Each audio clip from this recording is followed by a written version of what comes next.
Hello friends, ELF की जानब से मैं हूं मोहम्मद असद इलियास नजम। दोस्तों, जैसा कि आपको पता है हम SDLC के बारे में पढ़ रहे हैं। SDLC की हमने थर्ड वाली जो फेज़ है डिज़ाइन, ये लास्ट वाली वीडियो में पढ़ी है। और इसके एंड पे जो हमने डिज़ाइन रिपोर्ट थी वो अपनी हाई मैनेजमेंट को सबमिट भी करवा दी थी लास्ट वाली वीडियो में। और इस वीडियो में हम क्या करेंगे, इससे अगले वाली फेज़ की तरफ जाएंगे जो कि कोडिंग है। मेक श्योर कि अगर तो डिज़ाइन वाली जो रिपोर्ट है वो हमारी हाई मैनेजमेंट ने एक्सेप्ट कर ली है, फिर हम कोडिंग वाली फेज़ पे जाएंगे। अगर वो एक्सेप्ट नहीं हुई, उसमें कोई फॉल्ट है तो उसे करेक्ट करेंगे।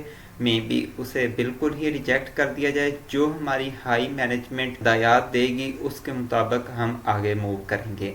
तो आइए चलते हैं, अब कोडिंग वाली फेज़ देखते हैं। दोस्तों, अब क्या है कि हमारी जो डिज़ाइन रिपोर्ट थी वो एक्यूरेट थी, वो हाई मैनेजमेंट ने उसे एक्सेप्ट किया। अब हम आगे हैं कोडिंग की तरफ। कोडिंग बेसिकली आपके सिस्टम की एक्चुअल डेवलपमेंट होती है। ये आप कह सकते हैं कि जिस तरह आपने एक बिल्डिंग बनानी है तो आप एक्चुअली जो काम स्टार्ट कर देते हैं, वहाँ पे दीवारें बनाना स्टार्ट कर देते हैं, वहाँ पे प्रॉपर ईंटें लगना शुरू हो जाती हैं। वो जो फेज़ होती है उसे हम कहते हैं कोडिंग की फेज़। या फिर इस फेज़ में आप एक्चुअली काम करना शुरू कर देते हैं। अगर मैं टेलर की बात करूं तो वो कपड़े जो है एक्चुअली सीना शुरू कर देता है, उसने कटाई वगैरह का काम कर लिया होता है उससे पहले पहले। इसलिए ये कोर एरिया होता है सिस्टम डेवलपमेंट का। कोई भी सिस्टम डेवलप हो रहा है उसका जो कोर एरिया है वो कोडिंग होता है। इसे आप एक्चुअल सिस्टम डेवलपमेंट भी कह सकते हैं, क्योंकि जो दूसरे एरियाज होते हैं वो इसलिए डिज़ाइन किए गए होते हैं ताकि सिस्टम अच्छी तरह से डेवलप हो। और इस फेज़ में बेसिकली सिस्टम डेवलप किया जाता है उनकी बिहाफ पे, ताकि सिस्टम में कोई भी खामी ना रहे। तमाम तर खामियों से पाक सिस्टम बनाने के लिए बाकी फेजेस होती हैं, ये फेज सिस्टम को डेवलप करने के लिए या उसको बनाने के लिए एक्चुअली होती है। प्रैक्टिकली डेवलपमेंट होती है इसमें इसमें हकीकत में हम काम शुरू कर देते हैं। और एक चीज़ याद रहे, अक्सर कंपनीज में सिस्टम एनालिस्ट इस फेज़ में काम नहीं करता। वो सिर्फ जो उसने पूरे का पूरा मवाद इकट्ठा किया होता है, जो रिक्वायरमेंट्स का डॉक्यूमेंट तैयार करता है, एनालिसिस रिपोर्ट जिसे हमने कहा था। दूसरा उसने जो सी वो रिपोर्ट तैयार की थी डिज़ाइन की, डिज़ाइन रिपोर्ट। ये दोनों और फर्स्ट वाली फेज़ की रिपोर्ट, ये वाली चीज़ें सॉफ्टवेयर इंजीनियर्स को या प्रोग्रामर्स को या डेवलपर्स को सबमिट करवा देता है। इसके अलावा यहाँ पे एज सच कोई काम नहीं करता सिस्टम एनालिस्ट। ये प्रोग्रामर्स का काम होता है मोस्टली कंपनीज में। बाज़ औक़ात कंपनीज में क्योंकि सिस्टम एनालिस्ट ही प्रोग्रामर होता है, वो वहाँ पे काम भी करता है। ये कंपनी की नेचर पे डिपेंड करता है। Consist of writing segments and programs coupled together in shape of complete system. देखें, इस वाली जो फेस है इसमें सिस्टम के लिए हम प्रोग्राम लिखते हैं, उसके लिए सेगमेंट्स लिखते हैं, उस एल्गोरिथम्स लिख के उनको एक्चुअली हम डेवलप करते हैं अपने कंप्यूटर में, वो इंस्ट्रक्शन लिखते हैं। ये सेम इसी तरह है कि किसी इंसान को आपने कोई चीज़ समझानी है तो कोई ज़बान यूज़ करेंगे उसके लिए। मीन आप इंग्लिश, अगर वो समझता है उसे इंग्लिश में बताएंगे, उर्दू समझता है उर्दू में बताएंगे, पंजाबी समझता है पंजाबी में बताएंगे।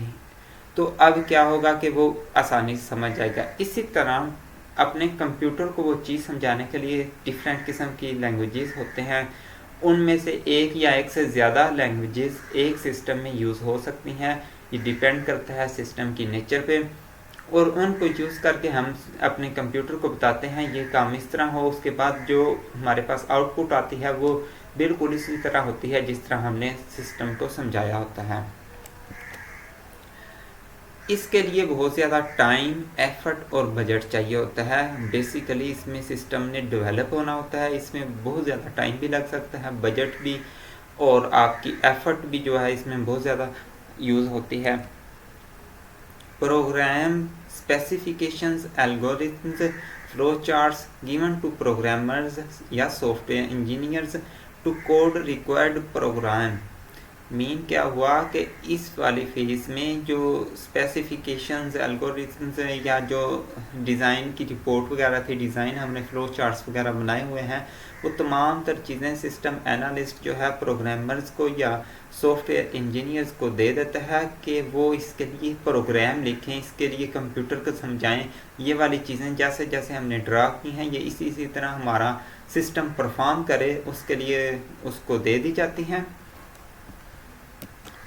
और फिर क्या होता है इसमें, अब जो प्रोग्रामर है हमारा वो ऑफ द शेल्फ कंपोनेंट्स वो कंपोनेंट्स होते हैं, ऑलरेडी रिटन प्रोग्राम्स होते हैं। बेसिकली ये वो प्रोग्राम्स होते हैं जो पहले प्रोग्रामर्स ने कोड लिख दिए होते हैं, प्रोग्राम लिख दिए होते हैं और वो ऑलरेडी टेस्टेड होते हैं, वेल डेवलप्ड होते हैं।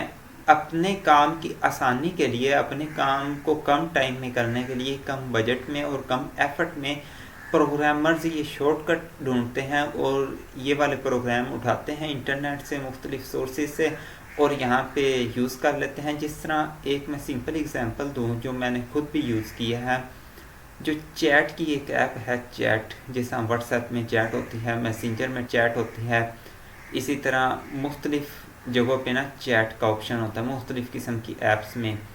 ये आप जो उबर क्रीम यूज़ करते हैं इसमें भी, और वो एक ऐप है उसका नाम मेरे माइंड में नहीं आ रहा, जिससे आप बेसिकली पिज़्ज़ा वगैरह जो है ना ऑर्डर करते हैं, वो वाली ऐप। इन तमाम तरह ऐप्स में ना एक चैट का ऑप्शन होता है। अब ये जो एक जगह पे मैं काम कर रहा था, हमारे पास ये चैट का पूरा कोड पड़ा हुआ था।